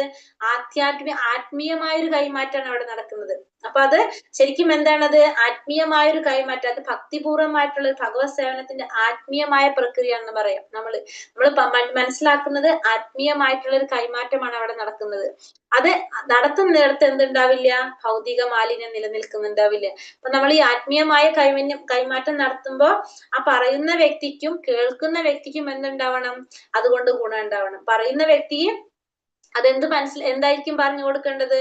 കാരണം നമ്മൾ എന്താണോ ആത്മീയമായ അതുകൊണ്ട് ഉദ്ദേശിക്കുന്നത്, ആധ്യാത്മിക ജ്ഞാനം നമ്മളെ ലക്ഷ്യം എന്താണ്? എപ്പോഴും ഭഗവത് സാക്ഷാത്കാരം നേടാന്നുള്ളതാണ് അല്ലെ? അത് കിട്ടേണ്ട രീതിയിലായിരിക്കണം ആര് പറഞ്ഞു കൊടുക്കുന്നത്? ആ പറയുന്ന വ്യക്തി പറഞ്ഞു കൊടുക്കേണ്ടത്. കേൾക്കുന്ന വ്യക്തി എങ്ങനെയായിരിക്കണം? ആ വ്യക്തി അത് നമ്മൾ പ്രായോഗികമായിട്ട് നമുക്കത് പ്രയോഗത്തിലാക്കണം എന്നുള്ള രീതിയിൽ അത്രയും നമ്മൾ പരീക്ഷിത് മഹാരാജാവിനെ കുറിച്ച് പറയുന്നത് അല്ലെ? അങ്ങനെ ആയിരിക്കണം നമ്മൾ എന്ത് ചെയ്യേണ്ടത്? അത് മനസ്സിലാക്കേണ്ടത്. അതായത് പരീക്ഷിത് മഹാരാജാവ് ഭാഗവതം കേൾക്കാനായിട്ട് എങ്ങനെയായിരിക്കുന്നത്? അത്രയും ആഗ്രഹത്തോടു കൂടിയാണ് ഇരിക്കുന്നത്. അപ്പൊ അതേപോലെ ആയിരിക്കണം നമ്മൾ ആ ഒരു ജ്ഞാനം നേടാനായിട്ട് ശ്രമിക്കേണ്ടത്. കാരണം മറ്റുള്ള സാധാരണ മെറ്റീരിയൽ വേൾഡിൽ നമ്മൾ പഠിക്കുന്ന പുസ്തകങ്ങൾ പോലെയല്ല എന്ത് ഈ ആധ്യാത്മിക ജ്ഞാനം നമ്മൾ മനസ്സിലാക്കുന്നത്. അത് നമ്മൾ ആ രീതിയിൽ നമ്മൾ മനസ്സിലാക്കാനായിട്ട് ശ്രമിക്കേണ്ടതാണ്. അപ്പൊ നമുക്ക് എന്തുണ്ടാവില്ല? അത് നടത്തുന്നിടത്തൊരിക്കലും ഭൗതിക മാലിന്യം നിലനിൽക്കില്ല. ഭഗവത് സേവനവും ഭഗവാനും ആധ്യാത്മികമായതുകൊണ്ട് രണ്ടും ഒന്ന് തന്നെയാണ്. അപ്പൊ ഭഗവാന്റെ സേവനവും ഭഗവാനും തമ്മിൽ യാതൊരു വ്യത്യാസമില്ല, രണ്ടും ഒന്ന് തന്നെയാണ്. എങ്ങനെയാണ്? ഭഗവാന്റെ അന്തരംഗ ശക്തിയിലാണ് ഭക്തിയുടെ സേവനം നടക്കുന്നത്. അപ്പൊ ഭക്തിയുടെ സേവനം നടക്കുന്നത് എങ്ങനെയാണ്? ഭഗവാന്റെ അന്തരംഗ ശക്തിയാണ് ഭക്തിയുടെ സേവനത്തെ നിയന്ത്രിക്കുന്നത് അന്തരംഗ ശക്തിയാണ്, രാധാറാണിയാണ് നിയന്ത്രിക്കുന്നത്. ബുദ്ധിമാനും വിശുദ്ധനുമാവാനായി ഏതൊരാളും കൃഷ്ണാവബോധം ഉൾക്കൊള്ളുകയും ഭഗവത് സേവനം അനുഷ്ഠിക്കുകയും വേണം. അപ്പൊ ഒരു വ്യക്തി ബുദ്ധിമാനും വിശുദ്ധനുമാകാനായിട്ട് എന്ത് വേണം? കൃഷ്ണാവബോധം ഉൾക്കൊള്ളണം, ഭഗവത് സേവനം അനുഷ്ഠിക്കുകയും വേണം. കൃഷ്ണനെ മനസ്സിലാക്കി ഭക്തിയുടെ സേവനത്തിൽ ഏർപ്പെടാത്തിടത്തോളം കാലം സാമാന്യ ദൃഷ്ട ബുദ്ധിമാനായിരുന്നാലും അയാൾ ആ നിലയ്ക്ക് അംഗീകരിക്കാൻ സാധിക്കില്ല. അപ്പൊ ഭഗവാനെ മനസ്സിലാക്കി ഭക്തിയുടെ സേവനം ചെയ്യാത്തൊരു വ്യക്തി സാമാന്യ ദൃഷ്ടിയിൽ നമുക്ക് തോന്നാം ബുദ്ധിമാനാണെന്ന്. അങ്ങനെ തോന്നിയാൽ പോലും ആ വ്യക്തിയെ നമുക്ക് എന്ത് സാധിക്കില്ല? അംഗീകരിക്കാനായിട്ട് സാധിക്കില്ല. അതായത് നമ്മള് രൂപത്തിലല്ല നമ്മൾ മനസ്സിലാക്കേണ്ടത്. നമുക്ക് ചിലപ്പോൾ നല്ല ഡ്രസ്ഡ് ആയിരിക്കും, നല്ല നോളജ് ഉള്ള വ്യക്തിയായിരിക്കും, ഭൗതിക ലോകത്തിൽ നല്ല ചിലപ്പോൾ PhD ഒക്കെ എടുത്ത് നല്ലൊരു വ്യക്തിയായിരിക്കും. പക്ഷെ ഭക്തിയുടെ സേവനം ചെയ്യുന്നില്ല, ഭഗവാനെ കുറിച്ച് മനസ്സിലാക്കാത്തൊരു വ്യക്തിയാണെങ്കിൽ അതെന്താണ് പറഞ്ഞത്? അയാളെ നമുക്ക് ബുദ്ധിമാനായിട്ട് അംഗീകരിക്കാനായിട്ട് സാധിക്കില്ല. അപ്പൊ ബുദ്ധിമാൻ എന്ന് പറഞ്ഞാൽ എന്താ അവിടെ പറഞ്ഞു തന്നത്? ഭഗവാനെ കുറിച്ചുള്ള ഒരു ജ്ഞാനം നേടുന്ന വ്യക്തിയായിരിക്കണം. ആ അറിവ് നേടുന്നതാണ് യഥാർത്ഥത്തിലുള്ള അറിവെന്ന് പറയുന്നത്. അങ്ങനെയുള്ളവരെയാണ് നമുക്ക് എന്ത് പറയാ? ബുദ്ധിമാന്മാരെന്ന് പറയാനായിട്ട് സാധിക്കുന്നത്. മറ്റുള്ള അറിവുകൾ നമുക്ക് നേടിയാലും നമുക്ക് എന്ത് സാധിക്കുന്നില്ല? നമ്മുടെ ശരിയായ ലക്ഷ്യത്തിലേക്ക് നമ്മൾ എത്തുന്നില്ല. നമ്മുടെ ജീവിതത്തിന്റെ പരമമായ ലക്ഷ്യം എന്താണ്? ഭഗവത് സാക്ഷാത്കാരം നേടാന്നുള്ളതാണ്, അല്ലെ? ആ ലക്ഷ്യത്തിലേക്ക് നമുക്ക് എത്താനായിട്ട് എന്തുകൊണ്ട് സാധിക്കുന്നില്ല? നമുക്ക് ഈ ഭൗതികമായിട്ടുള്ള അറിവുകൾ കൊണ്ട് നമുക്ക് സാധിക്കുന്നില്ല. അപ്പൊ ശരിയായ അറിവെന്ന് പറഞ്ഞാൽ എന്താണ്? നമ്മുടെ ലക്ഷ്യത്തിലേക്ക് എത്തേണ്ട അറിവാണ്. അത് ഭഗവാനെ കുറിച്ചുള്ള ജ്ഞാനമാണ്. അപ്പൊ അതറിഞ്ഞാൽ മാത്രമേ നമ്മൾ ആരാകുന്നുള്ളൂ? ബുദ്ധിമാനാകുന്നുള്ളൂ. ഇവിടെ ഒരു കാര്യം കൂടി പറയാനുള്ളത്, പുരുഷൻ എന്ന് പറഞ്ഞാല് നമ്മൾ ഈ ഭൗതിക ലോകത്തിൽ നമ്മൾ വിചാരിക്കുന്ന പുരുഷനല്ല. അതെന്താണ്? ശരീരത്തിന്റെ വ്യത്യാസം കൊണ്ടാണ് നമ്മൾ എന്ത് പറയണത്? പുരുഷൻ എന്ന് പറയുന്നത്. നമ്മൾ ആധ്യാത്മിക ലോകത്തിൽ പുരുഷൻ എന്ന് പറഞ്ഞാല് ആസ്വദിക്കുന്നവനാണ്, എല്ലാത്തിന്റെ ആസ്വാദകൻ. അതാണ് പുരുഷൻ എന്ന് പറയുന്നത്. അപ്പൊ ഒരേ ഒരു പുരുഷനേ ഉള്ളൂ, അതാരാണ്? ഭഗവാൻ മാത്രം. പുരുഷൻ, ഒരേ ഒരു പുരുഷൻ, അത് ഭഗവാൻ ആസ്വാദകൻ, പരമാസ്വാദകനാണ് ഭഗവാൻ. ആ ഭഗവാനെയാണ് നമ്മൾ എന്ത് പറയുന്നത്? പുരുഷൻ എന്ന് പറയുന്നത്. നമ്മളെല്ലാവരും എന്താണ്? ഭഗവാന്റെ നിത്യദാസന്മാരാണ്. ഭഗവാനെ സേവിക്കാനുള്ളതാണ് ജീവാത്മാക്കൾ എല്ലാവരും ഭഗവാന്റെ നിത്യദാസന്മാരാണ്. ഒരേ ഒരു പുരുഷൻ, പുരുഷൻ എന്ന് പറയുന്നത് പരമാസ്വാദകൻ, എല്ലാം ആസ്വദിക്കുന്നവനാണ് പുരുഷൻ എന്ന് പറഞ്ഞാല്. നമ്മൾ ഈ ഭൗതിക ലോകത്തിൽ പറയുന്ന പുരുഷനും ആത്മീയമായിട്ട് പറയുന്ന പുരുഷനും രണ്ടും രണ്ടാണ്, നമുക്ക് മനസ്സിലാക്കാം. ഹരേ കൃഷ്ണ. നമുക്ക് ക്വസ്റ്റ്യൻ ആൻസർ നോക്കാം അല്ലേ?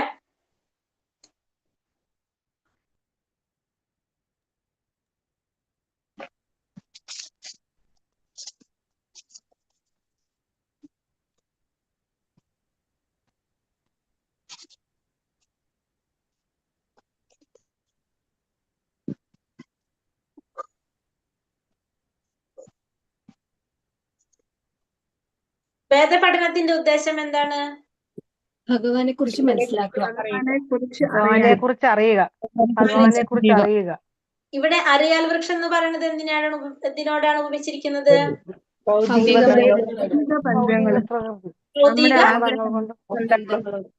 ഭൗതിക ബന്ധങ്ങൾ കേട്ടോ. ഈ വൃക്ഷത്തിന് പോഷണം ലഭിക്കുന്നത് എങ്ങനെയാണ്? ത്രിഗുണങ്ങളാൽ. ത്രിഗുണങ്ങൾ കൊണ്ട്.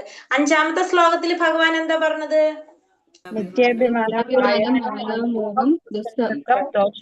ഒഴിവാക്കണം.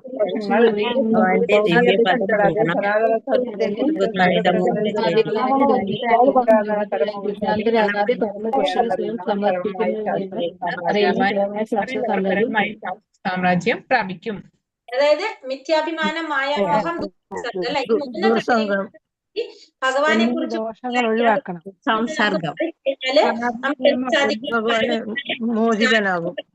പ്രാപിക്കാനായിട്ട് സാധിക്കും. ജീവാത്മാവിന്റെ വ്യക്തിത്വം വെളിപ്പെടുത്തുന്ന ശ്ലോകം ഏതാണ്? ശാശ്വതങ്ങളാണ് ഈ ലോകത്തിലുള്ള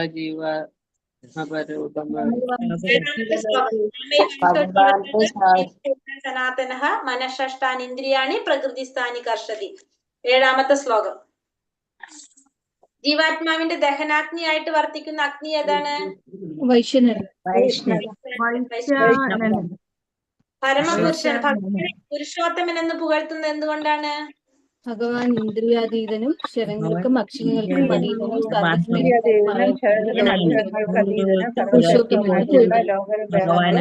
എന്നെ പുരുഷോത്തമൻ എന്ന് പുകഴ്ത്തുന്നു. ശരങ്ങൾക്കും അക്ഷരങ്ങൾക്കും അതീതനാണ്. പിന്നെന്താണ്? ആയതുകൊണ്ട് ലോകരും വേദങ്ങളും ഭഗവാനെ സർവശ്രേഷ്ഠനായതുകൊണ്ടും ലോകം ആകർഷണങ്ങൾക്കും അധീനാണ് ശേഷനും പുരുഷന്മാരിൽ സർവശ്രേഷ്ഠനാണ് സർവശ്രേഷ്ഠനാണ് ഇന്ദ്രിയങ്ങൾക്ക് അതീതനാണ്, സർവശ്രേഷ്ഠനാണ്, അതുകൊണ്ട് പുരുഷോത്തമൻ എന്ന് വിളിക്കുന്നു. ക്ഷരങ്ങൾക്കും അക്ഷരങ്ങൾക്കും അതീതനാണ്. ഇന്ദ്രിയാതീതനാണ്, ക്ഷരങ്ങൾക്കും അക്ഷരങ്ങൾക്കും അതീതനാണ്, സർവശ്രേഷ്ഠനായതുകൊണ്ടും എല്ലാവരും ഭഗവാൻ എന്ത് വിളിക്കും? പുരുഷോത്തമൻ.